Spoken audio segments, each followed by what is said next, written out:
most of you, so I can see what you're thinking. Okay, so staying calm before the race, and I'm just kind of sharing some tips here too. I'm going to go over the course maps with you today. So this first one you'll have study the course maps, make a pack list. I find that's really helpful. The one thing that always tends to break the most is the goggle straps. So I suggest bring an extra set of goggles. There's parking passes that you can print on Tuxedo Brothers website. So print those. And then, like we said before, that was a great question. Make a morning schedule. So staying calm on race evening, I pack everything. I don't pack anything race morning because I want race morning to be calm as possible. I make my breakfast the night before, so I'm not scrambling around trying to make breakfast and going to bed early. Nobody sleeps well on race night, the night before a race. Nobody does. My goal is if I can get in 5 hours, I'm good, but I always give myself 9 hours, and then it takes me a while to fall asleep, and I wake up in the middle of the night and think more about the race. And so going to bed early is really helpful. Okay, race nutrition. This is what I do, and if you do a lot of triathlons, I would suggest that you experiment with this. I did a lot of experimenting before my longer workouts to see like what felt good and what worked well for me. So the night before, I eat rice. You can also eat pasta, but rice, the research shows, does a little better with the carbs being able to be utilized. And then I want a little bit of protein, so I mix some egg whites I cook the egg whites and then I mix them into the rice. So, and then a little bit of salt. Salt the day before a race, again, the electrolytes, that's kind of good because then when you're drinking water the day of the race, you absorb, more of the water stays with you instead of going through you. There's my breakfast. You can see how carb heavy it is. So I eat a slice of white bread, 3 tablespoons of jam on the bread, a banana, and then the hydration part again. 16 ounces of water I drink with breakfast, and then I sip another 16 throughout the morning. And then during the race, I try to drink 12 ounces of water on the bike. And I have found that I need calories, I need carbs on the bike. As I mentioned before, I push really hard, and sometimes I like conk out before I get to the end. And we found that if I can eat a gel on the bike, that's really helpful for me. And then during the run, I'm just drinking water to thirst. I carry a water bottle with me, but my coach told me yesterday that we're going to wean me off of the water bottle because he doesn't like me. It's like a security blanket. I just want my water. So, but it's making my run form funny, so we're going to get rid of it. So at any rate, here's the schedule for race morning that you were asking about. So I usually, if it's an 8 o'clock race and it's close by, I'll get up, have breakfast, I plan out what time we're going to arrive. And then I like to inflate my tires. Either if I'm not going far, I'll inflate my tires at the hotel or at home. If I'm going to do it at the race, I inflate my tires at the car, and then I leave the pump in the car. The walk to transition at Eagle Creek is a half a mile. So you have to leave a little bit of time to get from that upper parking lot down to walk down. Then setting up transition. I'll talk in a minute about finding landmarks in transition. Leaving time to body mark. I'm always paranoid that I'm going to have to go to the bathroom in the race. So I schedule a bathroom break while I'm setting up. I've learned at Eagle Creek to bring toilet paper because they'll run out. And actually, something else, at Eagle Creek, I think there's one bathroom open and then there's a lot of porta pots. So if you're going to bathroom in a porta pot, there's nowhere to put stuff. There's like not a shelf, and if there is, I don't know if it'd be clean. So one thing I do that I like is I have a little pouch, and it's attached to a lanyard. So I wear it around my neck, and then it has my little tiny roll of toilet paper in there, and any feminine products and hand sanitizer. So while I'm going to the bathroom, I don't have to worry about like putting my stuff anywhere. It's just hanging around my neck. So I really, really like that. Well, another thing is to walk through. I do a walkthrough of both transitions to remind myself where I'm coming in from the swim, and then I'll just walk through to where I'm going out on the bike. And then I do the same thing for T2. I'll just go to where I'm coming in the bike, walk to my place in transition, and then walk to where I go out on the run. Um, there's nothing worse than being in the middle of transition and not remembering where you're supposed to go. So that's not good. So I like to do a quick walkthrough. Then a warm up, a quick warm up. You want to get your, ideally you want to get your blood a little warmer before the race starts. So I did a little warm up and a little stretching. The pre-race meeting, I mentioned that, and then I walk to the race start and get ready. So that's kind of my schedule, and then everything's written down so that my husband can keep me on track. Landmarks. Oh my gosh. I have gotten in trouble in a couple of triathlons and not been able to find my bike. There's no more panicky feeling in the world than getting into a triathlon and not knowing where your bike is. So what I do now is my primary landmark is I count the rows. So I'll know when I come in from the swim, I just start counting the rows, A, B, C, D, E.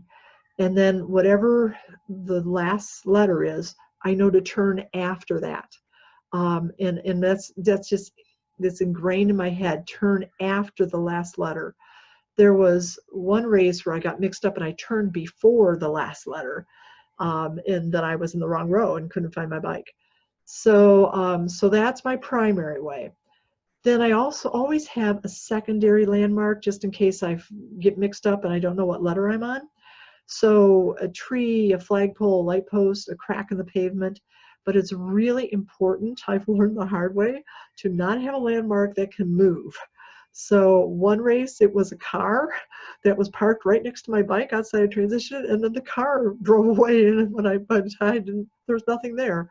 One time it was a trash can, and somebody moved the trash can, and I have put tape on the end of the rack so that I know when I see that day glow orange tape to turn in, and then somebody took the tape off, so just make sure that your landmarks are not going to move. At Eagle Creek, there's some trees there that I've used, and but I find this easier just to count the rows, and after you've done a couple triathlons that way, it just becomes like second nature, counting as you go down the rows. So that's landmarks. Transition setup. There's what transition looks like at Eagle Creek. It's basically a parking lot with two sides to it. There's a row of grass down the middle. So another thing I've done wrong, I'm teaching you all the things I did wrong. Another thing I did wrong often at Eagle Creek is to forget to put my bike in the easiest gear. You're going to go up a hill the first thing on the bike, and so if you're in your lowest, your hardest gear, and then you've got to get on your bike and then switch gears, and so I always think about what gear I want to start out in and make sure my bike is in that gear. And then you can see, for those of you our friend who hasn't done triathlons before, you can see here's the rack. You're just hanging the bike by the saddle, and this is all of these photos are from Eagle Creek. So you can see this is how they number their racks, and you can be anywhere in this rack that you want to be. That's another reason why I want to get there early, is because I want to put my bike on the rack before anybody else puts theirs on, and I always try to get the end position. It's just there's farther distance to travel, but also the rack is a little bit more secure. And if it's a really good rack, you can even like hold on to it to keep your balance when you're changing your shoes or whatever. So yeah, so that's that. And then I mentioned before all the mistakes I made in this one. Way too much gear. My towel is on the wrong side of the bike. It should be on the other. It should be on the down-wheeled side and next to the wheel. And then my bike is backwards. I should have turned it around so that my handlebars were next to the guy next to me's back tire. And then I left my swim cap there. So this is not from Eagle Creek, but this is I forget what race it was, but this is what my transitions look like now. So there's very little in transition. I've got, for the bike, I've got a helmet that I've hung on my bike, but you don't have to. You can put it down on the ground. I just like to have it up there. My glasses are inside my helmet, so I can put my glasses on and then put my helmet on. Bike shoes, now I do a flying mount, so my bike shoes are already clipped in, and I run barefoot and then hop in and put my feet in my shoes after I'm going. But in the beginning, my shoes were down here. So that's really all you need. If you are going to eat a gel, a lot of people will take the end of the gel and tape it to their top, the top of their frame, and then when they pull it off, it opens, and they eat it that way. So it's right there in front of them. For the run, your race belt, and there's my water bottle that my coach is going to make me not use anymore, but you just need the race belt. When you go to pick up your packet at Runners Forum, they sell race belts, and they're only like $6. I would suggest that's something worth purchasing. Otherwise, you've got to worry about putting on a shirt that has your bib safety pin to the shirt. This way, your bib is already attached to your race belt, and you just pick it up and you put it on as you're running. So you don't have to like fiddle with anything. It doesn't slow you down at all. So, and then your shoes. Some people, I don't run in a hat. Some people like to run with a hat too, and then your hat would be there. Notice this Dayglow paint or Dayglow tape I put here. This is my lucky towel, but it doesn't like show up very well when you're running down a row. So I just put this little Dayglow tape on the end of it so I could find it as I was coming in. Yeah. And then one other little trick, when transition looks so different when you come in and all the bikes are gone. Another little trick, and I always ask the official because I don't want to get in trouble, but so far every single one of them has said yes. I've taken another little piece of Dayglow tape and I've taped it to my number on the rack. So then I can run down and I just look for the number that's got the Dayglow tape on it. So yeah, so that was a little tip. Another mistake I made is I put my timing chip on the wrong leg.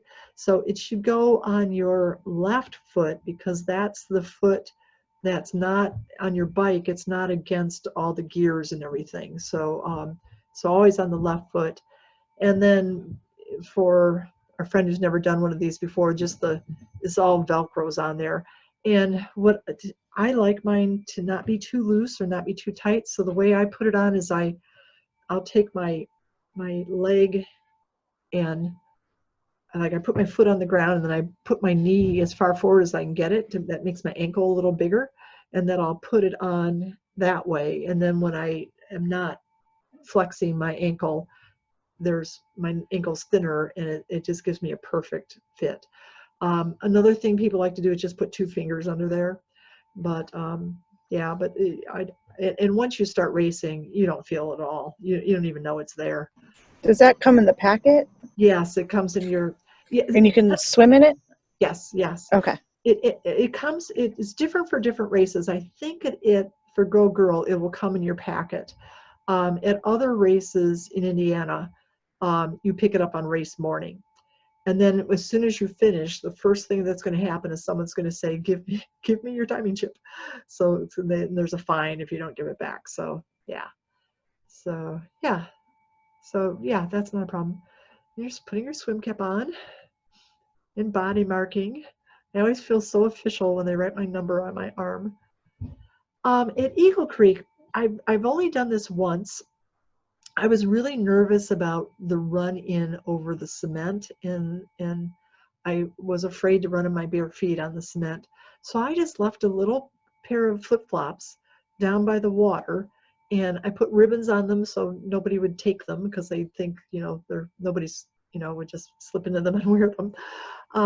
So yeah, so in my very first triathlon, I put on flip-flops, but that really was not necessary. Over anything that was rough, Tuxedo Brothers had put down carpet. So, when I got on the pavement, I was running on pavement, but they had swept all the big pebbles and stuff aside. So I don't think that was necessary. But that's a nice thing about this triathlon is that, anything goes really. There's two things that they wanted me to caution you about. I'll talk about those in a second. Attend the pre-race meeting. Here's me. Here's my big cover up that I put on over my body. Okay, race nerves. Having a few nerves, that's actually a good thing. It just means that you care about this race, and so you're going to feel a little nervous. I always do, no matter what, and that's an okay thing. If your nerves, though, are just making you a mess, that is not good. So here's what my son told me before my first race, and I just remember this now every race. He said, Mom, you're just going out for a relaxing swim, and then you're going to, go for an easy little bike ride and then have a nice little jog.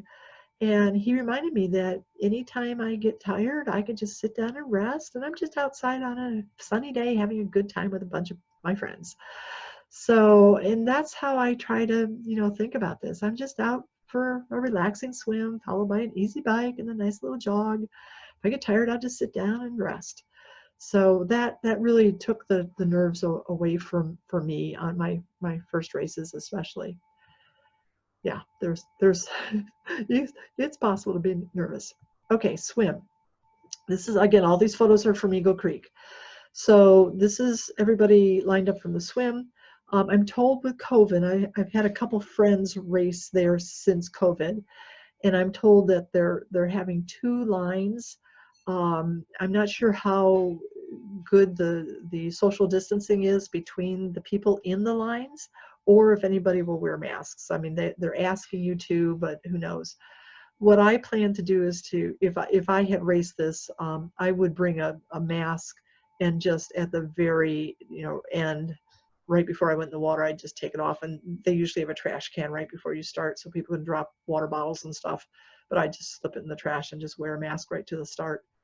But that's kind of what it looks like. This tower, they do rowing competitions on the lake here. So the tower is there so they can watch rowing competitions. This is the start. And another thing, especially for our first timer, when you get to that start line, I suggest that you celebrate right there, because to get to the start line, most people don't do that. That is an accomplishment in itself. And to me, it's much harder to get to the start line than it is to get to the finish line. So I would just pat yourself on the back and say, oh my gosh, I have conquered all these fears and all these unknowns, and I've taken a step into this world that I don't know much about, and just celebrate that you are there at the start. I just think that's an amazing accomplishment. So at the start, your watch, the timer's time will start when you cross this mat. So that's your start. And then you'll run into the water. There's me again and all my jiggly parts jiggling. But look at, here's boats out here. They're ready. And this is the map of the swim course that Tuxedo Brothers has on their website. I think it's upside down. So I'm going to flip it around, and I think it makes more sense like this, because when you're standing there, you're looking out at the water. So it makes sense to me to put the map like you're looking out at the water. So when you come out, you'll start, and there will be orange buoys that are sighting buoys. It does not matter what side of the orange buoys you go. They're just to help you go in the right direction. The yellow buoy, though, is a turn buoy. You have to go to the outside of that yellow buoy, or you'll be, I don't know, you're in trouble. They'll probably make you go back.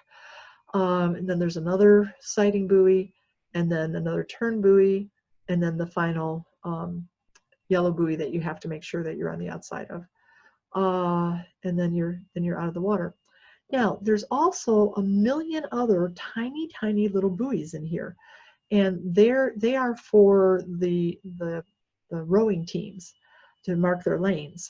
I was really nervous about swimming into those in my first race, but you didn't. They're tiny, and as you're swimming up, your waves just push them out of the waves. So don't worry about them. Really, I only worry about the yellow buoys. And then the other part with this course is that usually it's really, really crowded in here. And, you know, that's when you saw everybody's heads were out of the water looking around. But as soon as you get around this first buoy, it spreads out. The faster racers have gone ahead, the people are slower. It's just, you're pretty much single file in here. Then the hard part is coming back. If it's a sunny day, the sun will be in your eyes and you cannot see a thing. You will not be able to see this exit buoy. So what I've learned is that there's so many people in a line, and I figure the first person in that line is at the swim exit. The next person is behind them, the next person is behind them. So I just follow the person in front of me and just hope that that line is straight and that we're not like swimming way out of our way before we get in there. Because I can never see, unless it's a really cloudy day, I cannot see the swim exit. So just know that. Here's a picture of the course so I can show you these buoys. I'm standing here at the swim exit. And so the swim start was down the beach here. You can see here's one of the buoys, the sighting buoys. Here's another one. You can swim either side of those, but you got to go around this yellow buoy. And then here's the sighting buoy. Here's the next turn buoy. You got to go around that one. And then swimming in. And actually, I think this last yellow buoy is positioned so that you swim to the inside of it. So you just swim directly from there to here. Okay. Okay. Oh yeah, I put arrows in there. Okay. Yeah, so there's the swim start. You can see how crowded it is. Oh, another thing that surprised me, if I had never swum in open water before my first race, and I don't know why I thought I would like open my eyes and see a line on the bottom of the lake like I do in a pool. And I opened my eyes and there's like, all I could see was brown. So especially because I lined up at the end, everybody had churned up, you know, the mud and stuff that's on the bottom of the lake. I couldn't see a thing. But I learned that I could tell where people were by feeling the water moving around. If the water was all churned up in front of me, I knew there was somebody in front of me. And then, you know, if you get tired, you can stop and hold onto the boats. All the heads out of the water.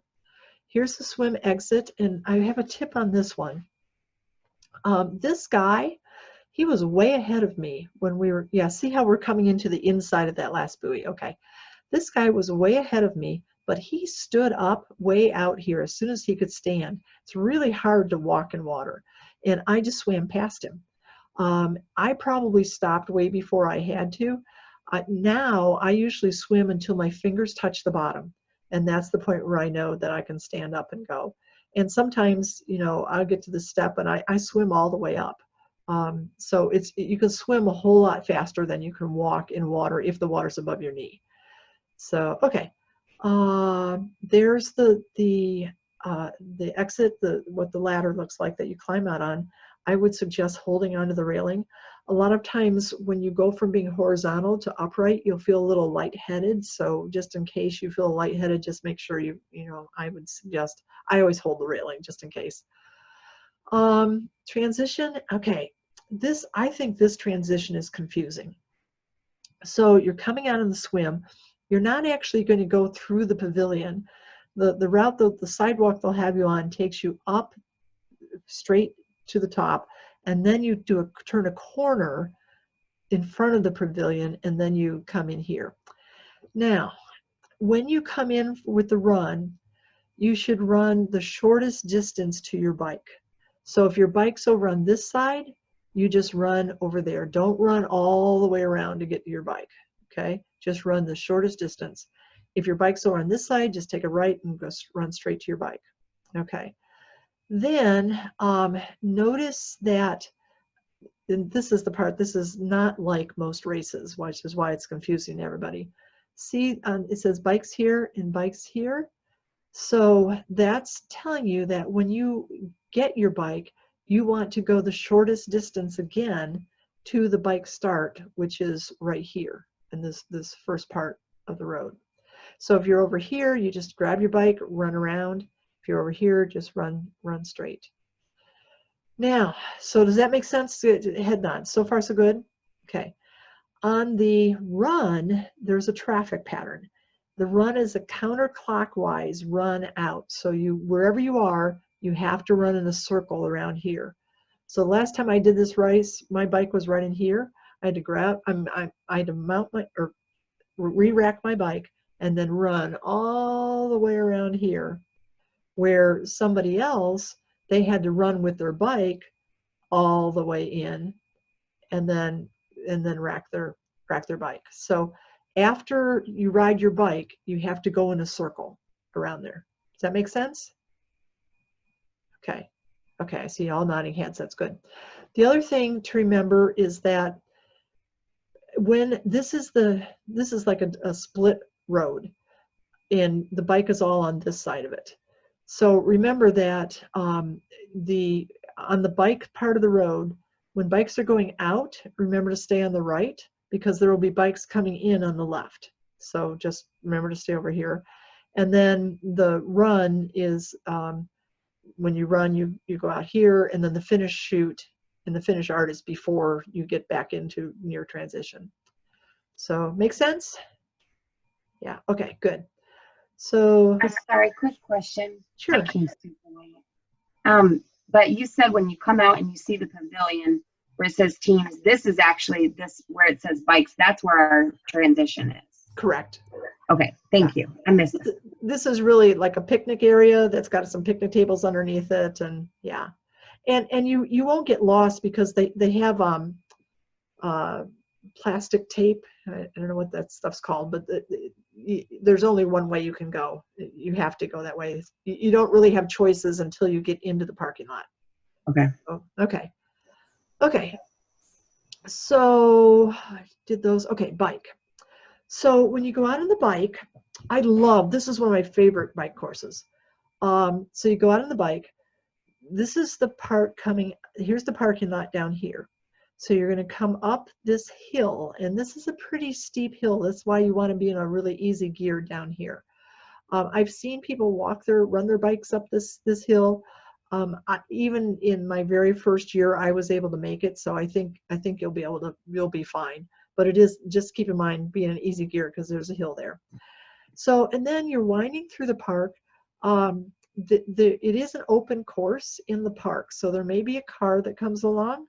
But in I don't know how many times I've done this course, 10, I've only seen a car one time because it's early in the morning and nobody's in there. And this is a little hilly, but this is the part where if you go fast down the hill, you can get up the next hill. It's really easy.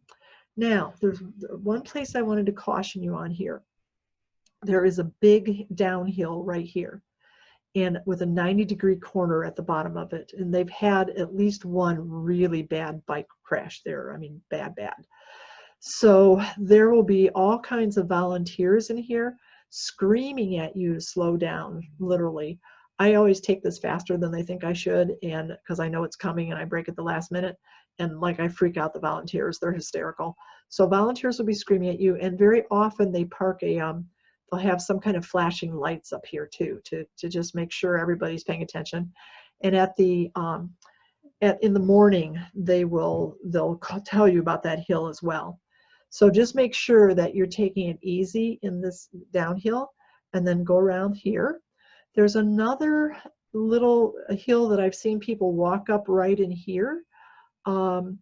And again, I rode my bike even my first year, so I think you'll be fine. But I guess I want to say that because if you do have to feel like you need to get off your bike and walk it, that's fine. Don't worry about that at all. So, okay, so then you're coming up here. There's like an entrance, little house, or I guess it's right there. There's some speed bumps in there. So just, that's fine. Just be ready to go over a little bump. Then you're coming out, and then you're turning onto Lafayette. So this turn is, you can see it's tighter than a 90-degree. And I always watch for gravel on this turn, because if you're turning on gravel, that can get a little dicey. So just kind of be careful in there. And then there's some long hills in here, nothing really steep, but they're longer hills. So there's a couple of them that, but you'll get up. And I remember thinking to myself, okay, I'm just in spin class, and this is just, I'm in a tougher gear going on my spin bike and going up here. Now, cars, I was terrified of cars in this before I got on here, but it was really fine. There's 4 lanes on that road, and the cars are on the outside lanes, and there's cones up all the way. And the bikes are on the inside lanes. So you'll ride out on one of the inside lanes, and you'll turn around, you'll come back on the other inside lane. So I never felt like, there's been races where I've thought were dangerous because of the cars. This was not one of them. So you come up to 86th Street, turn around, come back. There's usually a couple people out here along the road cheering, which is fun. Turn back into the park, come back through this hilly course. And remember this 90-degree turn? There's also a downhill right here. And I always forget that this is a sharp turn, and I take this too fast. So what I look for now is I tell myself, when you can see the lake, remember this is a 90-degree turn. I always miss that, and I end up taking this turn too fast, and then I feel like I'm about to lose it. So just when you can see the lake, just remember there's a turn. Just remember there's a turn there. Then coming back in, now you're going down that hill, and you just want to not get out of control going fast, because you're going to have to stop at the bottom of it. So one other little part, and then I'll show you the dismount. Just keeping in mind that in this stretch of road, there's bikes on it coming and going, and there's runners on it coming and going. So just kind of remember to stay over to the side. And then the same thing when you're coming in on the bike, stay to the right. Okay, this is where you get off your bike. So you can see there's a flat portion on here. You'll be able to slow down before you have to get off. One mistake I made is the back side of this sign says bike dismount, and I thought that meant I had to get off my bike there. So I got off my bike way back there, and then I had to run it in to this point, and I walked it. I didn't want to use energy. So yeah, so when you get over, this is where the bike portion ends then, and the next transition starts. So yeah, this sign here I think says bike out. So yeah, so there's signs and cones everywhere. It's really a well-managed race. Okay, transition 2. One tip, anytime you're touching your bike, you have to have your helmet on and buckled. So a lot of people, as soon as they get off their bike, they'll unbuckle their helmet. Don't do that. Leave your helmet on until you stop touching your bike. Then on the run, this is a really fast run course. I always have a PR on this course for some reason. The hill you're running up, in my first one, I wrote about this in the book. As I was running up the hill, I heard a little boy say to his dad, "Daddy, she's running really slow." But just take your time, and a lot of people will walk this hill. If you're going to run it, I would suggest taking really tiny steps. And just go slow. I always think about the race starting at the top of that hill, because this hill is just so unlike the rest of the course. So get up the hills, slowly, conserve energy, and then really think about the race starting up here. There's a water station here at 1 mile, and then you'll go another half mile and then another half mile back and hit that water station again. So it's like having 2 water stations. There's one on either side of the road. One of the things I have to remind myself in this race is there's a field up here in a parking lot. Every time I get to it, I think I'm at the end of the run, and then I have to, oh my gosh, I'm not to the end yet. So it always kind of freaks me out. So I look for this last turn. And then running this downhill, I did get injured once. I ran the downhill too fast and took all the weight on my heels and ended up with a heel. I tore the heel pad on my heel off of whatever it's attached to. So that was not fun. So, be careful that you don't go too fast on that downhill. So yeah. And then the one thing I asked Tuxedo Brothers, are there any tips or anything they wanted me to say to anyone who was here? And the one thing they said was to warn you about that corner. And the other thing they said, that when first timers come, they all want to wear headphones on the run, and no headphones. And really that's smart, because if there's anything, that they need to tell you, you want to be able to hear it. So Okay, there's the finish. Post-race, make sure to celebrate. I think that's really important. I mean, you did it. And even if you're like me and you came in dead last or second to last, you know, you made it. And that's you're a triathlete, and that's something that's totally cool. For those of you who raced before, I know that you can remember your first finish. There's nothing like that first crossing of the finish line. So, and if you are dead last, I always thought that, you know, I was dead last in a lot of races in the start. And I always thought, you know, what a gift to the person who was second to last. If I hadn't been there, they would have been dead last. So that was my gift to them. I finished last. So, and then also check your results on Tuxedo Brothers. So after the race, they'll post all the results. And so, and you're probably going to be really slow. This is my first race. So, you know, I swam, took me 3 minutes to go 100 meters. That's like super slow. My bike was only 13 miles an hour.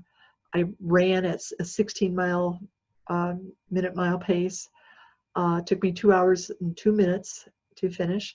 But the reason I like to look at the data is because, you know, the first one, we're not trying to be fast. We're just trying to learn.